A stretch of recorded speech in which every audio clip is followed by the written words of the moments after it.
지금으로부터 120년 전 1896년 9월 3일자 독립신문 논설에는 하나님을 상주님이라 부르면서 다음과 같은 기도 내용이 있습니다.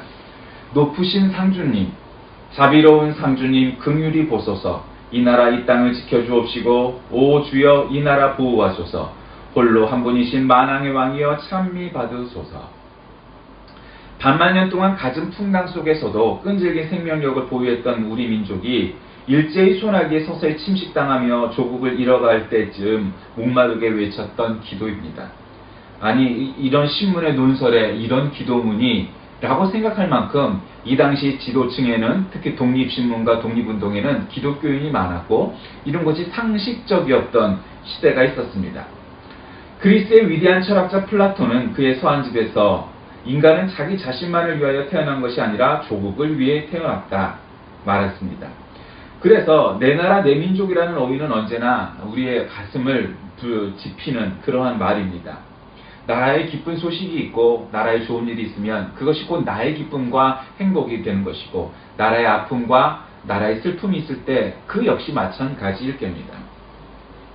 로마의 총독 정치 아래서 신음했던 이스라엘, 우리 주님은 바로 그곳에 메시아로서 오셨습니다. 자기 민족의 어려움과 고통 속에 있는 즉 식민치하에서 오셨다는 사실입니다. 우리나라 일제 침략기 때 교회가 더 숫자적으로는 몰라도 질적으로 부흥하였고 독립운동에 매진하였던 까닭은 어쩌면 고난 속에서 더 큰 믿음을 갖게 되는 사람의 본성일지 모릅니다. 또 로마 식민 지하에서 나타나셨던 예수님처럼 우리도 그처럼 믿음이 더해져 갔을 겁니다. 예루살렘을 방문하시면서 얼마나 착잡한 심정으로 자신의 조국에 대한 그리고 그 미래에 대한 아픔을 느끼셨고 또 눈물을 흘리셨습니다. 성경에서는 우리 주님께서 눈물을 흘리셨다라고 기록된 것이 2번 있습니다. 한 번은 나사로의 죽음 앞에서 울고 있는 그 자매 마르다와 마리아를 보시면서 흘리신 긍휼의 눈물이셨고, 원어에서는 나사로의 죽음과 그 자매들의 슬피 우는 현장의 눈물을 다크리오라고 기록합니다. 그러니까 긍휼의 눈물을 뜻합니다. 근데 오늘 나오는 이 눈물은 클라이오라는 단어를 기록했는데 이 단어는 강렬한 감정을 억제하지 못하고 소리내어 통곡했다는 겁니다. 즉 나사로의 죽음과 지금 이 민족 앞에서의 울음은 좀 다른 차원의, 그때가 흐느끼는 그냥 슬퍼했다면 이것은 통곡을 했던 울음이었다는 뜻입니다. 마태복음 23장 37절 이하에도 예루살렘아 예루살렘아 선지자들을 죽이고 내게 파송된 자들을 돌로 치는 자들아, 암탉이 그 새끼를 날개 아래 모음같이 내가 내 자녀를 모으려 한 일이 몇 번이냐, 그러나 너희는 원치 아니하였도다, 이렇게 외치고 있습니다. 그래서 결국 그 후비에 가면 그날이 이르면 내 원수들이 토성을 쌓고 너희를 포위할 것이며 너희들과 그 가운데 있는 내 자식들을 땅에 메어치며 돌 하나도 돌 위에 남기지 아니하리라, 이런 말이 나옵니다. 즉 예수님은 단지 그 당시의 상황이 로마 통치하에 있는 식민지 나라라는 것에 그치지 아니하고 그 이상으로, 즉 2000년 후에 있을 일들, 즉 예수님께서까지 다 아셨다는 거죠. 예수님 이 당시에 나라가 없어지죠. 예수님이 이제 부활하시고 그 다음에 AD 63년경이죠. 그러니까 기원 후 한 63년경에 이 로마도 저기 되고 이 나라 자체가 아예 멸망을 해서 예루살렘의 성에 돌 하나의 돌도 남기지 않을 만큼 이게 그냥 그 강대국 사이에서 없어지고 이 나라 자체가 아예 없어져서 그때 이 이스라엘 민족들이 전 세계로 뿔뿔이 흩어지는 일이 생기고 2000년 후에야 비로소 1945년 이스라엘 공화국이 다시 세게 되는 그런 아주 가슴 아픈 일들을 알고 계셨기 때문에 예수님은 더 그렇게 통곡할 수밖에 없었다는 거죠. 그냥 식민지하의 문제가 아니라. 자, 우리는 여기서 이런 생각을 합니다. 저는 오늘 두 나라를 향한 사랑, 이런 제목으로 제목을 잡았습니다. 우리는 두 개의 시민증, 두 개의 나라를 섬기는 백성이죠. 대한민국과 그 국민이라는 사실, 그리고 또 하나님의 나라와 그 하나님의 나라의 시민으로서의 일입니다. 그럼 도대체 조국이란 도대체 무엇이기에 우리의 관심이 필요한 겁니까? 여러분, 조국은 나에게 부모와도 같은 존재고 학교와도 같은 가정과도 같은 존재입니다. 그러나 호의호식하고 뭔가 우리가 대상으로 이것을 경영해갖고 내가 부자가 되게 하는 도구와 수단이 되어서는 안 됩니다. 조국이란 나의 언어를, 나의 모습과 생각을 가장 잘 반겨주는 것이죠. 여러분, 어느 나라 음식도 호불호 없이 다 잘 먹는 사람도 가장 좋아하는 음식이 뭐냐고 그러면 다 제 나라 음식일 확률이 높습니다. 왜 그럴까요? 어려서부터 먹었던 음식이기 때문입니다. 이 나라 음식이 세계 최고다, 그걸 객관화시킬 수는 없지만, 그러나 분명한 것은 어느 나라 사람이든 그 나라 음식을 가장 좋아하는 까닭은 어려서부터 먹어온 음식이기에 그 음식이 인이 박였고 그 음식에 대한 향수가 있고 추억이 있기 때문에 그 나라 음식을 가장 좋아하는 것이죠. 하나님이 인간을 창조하시고 종족들을 형성시키시고 거처할 곳을 허락하셨는데 바로 그것이 그 땅이 조국입니다. 그러니 조국이란 바로 그 생명이 존재하였고 태어날 수밖에 없었던 환경이 이게 중요한 것입니다. 그런데 여러분, 우리 조국 대한민국은 어떤 상황에 처해 있습니까? 계속 메르스니 뭐니 하는 것도 있었고요. 지금 또 달걀 때문에 또 문제가 되고 있고요. 여러 가지 전염병도 돌고, 정치 경제를 중심으로 한 재벌들과 국회의원들, 이제 대통령까지, 이건 상식 수준에서 생각할 수 없는 일들이 너무도 당연하게 지금도 주장이 되고 회자가 되는 그런 어이없는 나라입니다. 또 원자력 발전소들이 밀집해 있는 지역에 지진이 나기도 했던 것을 우리가 압니다. 경제도 잘 나아지고 있지 않죠. 우리나라의 도덕적 수준이 탁월하다 이렇게 말할 근거도 없습니다. 부정부패, 즉 2015년의 경우 일본이 18이고 우리가 37이었는데 국제투명성기구에서 조사한 부패 주체가 그랬습니다. 우리나라 공무원들, 검사, 판사 이런 사람들처럼 그렇게 부패한 나라가 없어요. OECD 국가 중에서. 근데 가장 최하위라고 보면 되는 거죠. 윤리도덕도 마찬가지죠. 또 교회도 존경을 받고 존중을 받느냐면 그렇지 않습니다.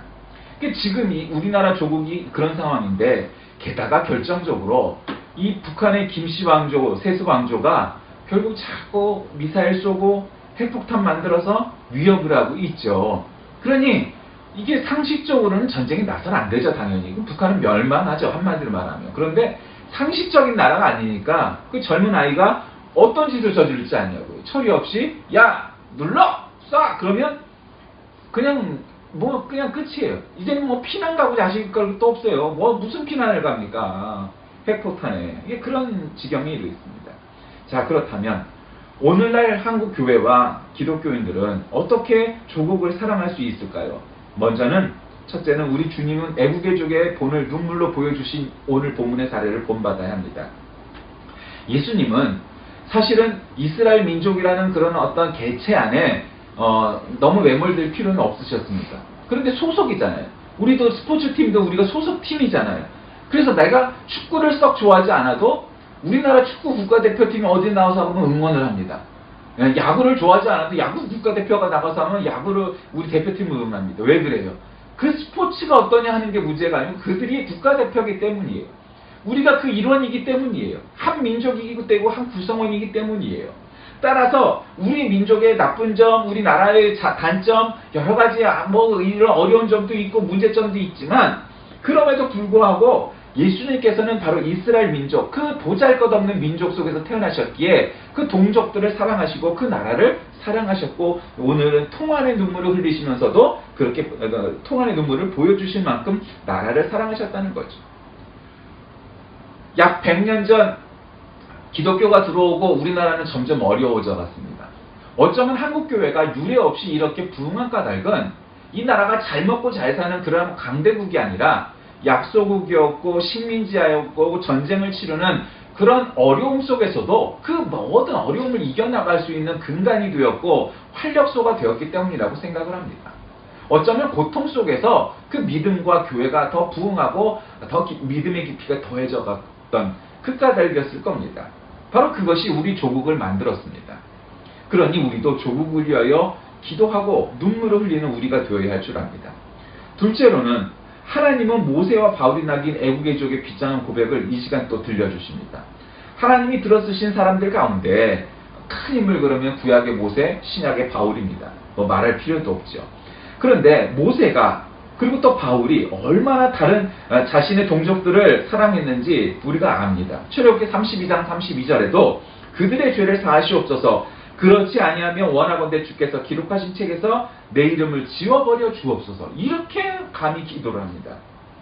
로마서 9장 3절에서 4절에 보면 나는 혈육을 같이 하는 내 동족을 위해서라면 나 자신이 저주를 받아 그리스도에게서 떨어져 나갈지라도 조금도 한이 없겠습니다. 나의 동족은 이스라엘 사람들입니다. 이렇게 고백을 합니다. 여러분, 그러니 모세와 바울과 같이 그렇게 존경을 받고 믿음이 있었던 지도자들도 그 나라 자신의 민족들을 얼마나 사랑했는지 우리가 알 수 있습니다. 한국의 신앙의 선배들, 선조들은 어땠습니까? 독립운동가를 나열하면은 사실은 절반 이상이 기독교인이고 그 영향을 받은 사람들일 수밖에 없습니다. 왜 그렇습니까? 그들은 목숨을 걸고 순교를 하는, 믿음을 위해 순교를 하는 것과 목숨을 걸고 독립운동하고 목숨을 내놓는 것이 크게 다르지 않았다는 겁니다. 그 구조가. 그러니까 자신의 목숨이란 것은 대의를 위하여 그것이 믿음이든 그것이 독립운동이든 간에 그것들을 위해서라면 내가 죽어도 괜찮다라는 대인의 마음을 갖고 있었기에 그것들이 쉽게 믿음의 사람에서 독립운동의 사람으로 나타나는데 크게 문제가 없었습니다. 그랬기에 독립운동과 해방과 또 전쟁의 이 풍토 속에서 이 나라를 지켰던 사람들이었다는 사실입니다. 우리도 그와 같은 사랑을 예수님처럼, 모세처럼, 바울처럼 나라를 진실로 사랑해야 됩니다. 셋째로는 하나님은 우리의 참회의 눈물을 흘리면서 애통하기를 원하시는 것을 알 수 있습니다. 오늘 본문 말씀에 선지자들을 죽이고 내게 파송된 자들을 돌로 치는 자들이 그렇게 되었습니다. 그것이 이스라엘인데 그 이스라엘의 회개를 얼마나 기다리고 원하시는지를 보여주고 계십니다. 우리 주님은 하나님의 사랑을 깨닫지 못하고 살아가는 민족의 죄를 지적하십니다. 하나님은 암탉이 그 새끼를 날개 아래 모음같이 이스라엘 백성을 지극히 아끼시는데 그것을 깨닫지 못함을 한탄하십니다. 우리 주님이 메시아로 오셔서 조국이 진정한 평화를 외치지만 듣지 못하고 깨닫지 못함을 괴로워하십니다.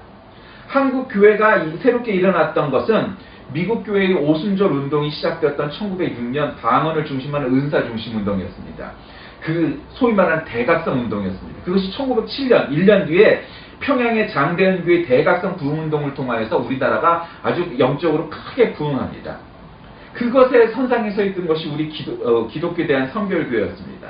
성결교회는 그런 부흥운동, 은사중심 운동이 중심에 서 있었던 교단이었습니다. 그런데 오늘날 어떻습니까?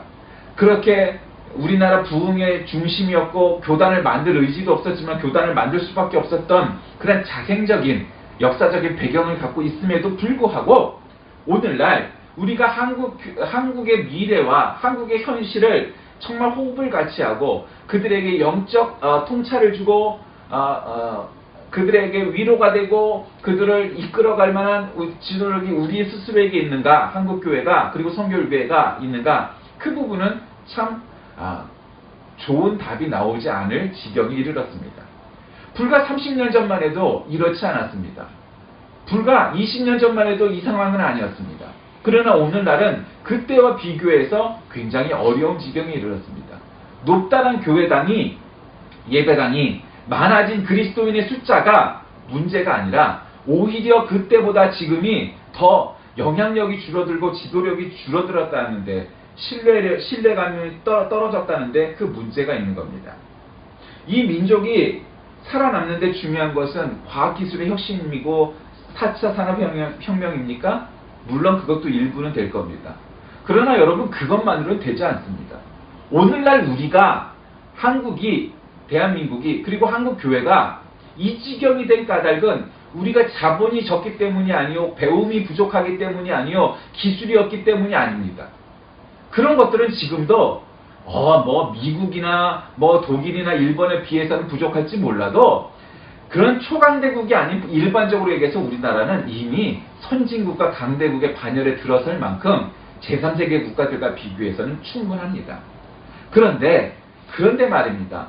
우리가 미국이나 독일이나 일본이나 하는 이러한 세계 초강대국과 비교해서 부족한 점이 무엇인지 압니까? 그것은 상식이 통하는 나라가 아니라는 데 있습니다. 윤리가 무너졌다는 데 있습니다. 돈을 띄어먹고 해도 그것이 부끄러운 줄을 모르고 돈을 사기를 쳐먹어도 그걸 당연하다고 여깁니다. 수백 명의 사람이 죽거나 사고가 나도 그런데 뭐 그게 우리나라입니다. 아무런 감흥이 없습니다. 사람이 한 명이 죽어도 벌벌벌 떠는 선진국에 자기 나라 국민이 다른 나라에 가거나 사고로 죽으면 그 벌벌벌 떠는 대통령이나 총리와 같은 그런 마음이 우리나라에는 없습니다. 그게 문제라는 겁니다. 상식이 통하지 않습니다. 그 상식을 다시금 제대로 된 상식으로, 그 몰상식에서 상식으로 돌려놔야 됩니다. 우리나라가 배움이 없기 때문이 아닙니다. 우리나라의 학력이 얼마나 높은데요. 그런데 문제는 학력이 높다는 데 있는 것이 아니고 참된 지식이 없다는 데 문제가 있습니다. 즉 영적 지식입니다. 하나님을 아는 지식입니다. 하나님을 알고 믿는 사람은 자신의 이 세상의 삶과 또 우리가 죽어서 저 세상 하나님의 나라의 삶을 부끄러워하고 또 무서워하고 두려워할 줄 알아야 되기 때문에 지금 현재의 삶에서 부끄럽지 않은 그러한 삶을 살아가야 할 것입니다. 그래서 시편 34편 18절에도 여호와는 마음이 상한 자를 가까이 하시고 충심으로 통회하는 자를 구원하시는도다 말했습니다. 우리가 스스로를 돌아보아야 할 겁니다. 이 땅에 복음이 들어오고 북장로교 선교사들이 본국에 보낸 보고서에는 이렇게 기록되어 있었다고 합니다. 한국 교회가 지닌 가장 흥미있는 양상의 하나는 애국심이다. 해안선의 어느 아침 대나무 끝에서 조그마한 태극기들이 흔들리고 있었다. 바로 그 집들이 예수님을 믿는 사람들의 집이었다. 주일이면 그들의 집이나 교회 위에 태극기를 다는 일은 선교사들의 아무런 지시도 없이 한국 기독교인들 스스로 하는 일이었다. 이렇게 기록되어 있습니다. 한국 교회는 나라를 사랑하고 하나님의 나라를 사랑하고 대한민국을 사랑하는 그러한 데서 출발한 민족이고 교회였습니다. 눈물을 흘리며 조국을 사랑했던 예수님처럼 우리도 그랬던 민족입니다. 우리 성결교회와 오순절 성결운동에 아주 좋은 선생님이 되셨던 일본의 우찌무라 간조 선생, 내총감사 선생이 있습니다. 그 기독교 사상가 우찌무라 간조 내총감상은 나는 두 개의 제의를 사랑한다. 하나는 나의 주님 지저스의 제의요. 하나는 나의 조국 재팬의 제의다. 나는 어떤 경우도 한 손에는 예수 그리스도를 한 손에는 나의 조국을 붙들리라. 이렇게 선언했습니다. 저는 이렇게 말하고 싶습니다. 나에게는 두 개의 K가 있다. 나는 두 개의 K를 사랑한다. 하나는 하나님 나라의 킹덤 오브 헤븐, 즉 하나님 나라요. 하나는 나의 조국 코리아의 K다. 또 어떤 분들은 자꾸 C라고 얘기하니까 C를 들어서 얘기하면 나는 두 개의 C를 가지고 있고 두 개의 C를 사랑한다. 하나는 그리스도의 C요. 하나는 코리아의 C다. 여러분, 우리는 하나님 나라와 이 대한민국 양쪽에 공통적으로 속해 있는 시민입니다. 대한민국을 사랑하는 것, 하나님의 나라를 사랑하는 것, 하나님의 나라를 위하여 일생을 사는 것, 대한민국을 위해서 사는 것, 그것이 결코 분리되지 않습니다. 그것은 예수님도 모세도 바울도 보여줬던 일입니다. 오늘날 우리가 눈에 보이는 과학혁신이나 이런 것에만 매몰되어서 우리의 흔들려 있는 윤리와 도덕 그리고 지도력 그리고 상식 이러한 따위는 다 날려버리고 오로지 자본주의 만몬주의에 빠져갖고 그냥 돈의 노예가 돼버린 수전노 같은 이 나라, 돈이면 다 된다고 말하는 이 만몬주의의 나라에서 정말 하나님의 나라가 이 땅에 더 깊이 뿌리 박히기 위하여 우리가 기도하고 눈물을 흘리며 살 때 이 나라가 온전히 반석 위에 서서 정말 21세기의 이스라엘이요 하나님 나라, 하나님이 이 땅에 하나님 나라의 종말의 때에 또 예수님의 재림의 때에 가장 세계의 복음을 선포하는 주역이 되는 나라 그리고 교회가 될 수 있도록 두 나라를 위한 사랑, 두 나라를 위한 헌신, 두 나라를 위한 기도를 멈추지 않는 저와 여러분이 다 되시길 주의 이름으로 간절히 기도합니다. 살아계신 하나님, 우리에게는 두 나라가 있습니다. 어느 나라도 포기하거나 어느 나라도 훼손될 수 없는 정말 진정하고 중요한 가치입니다.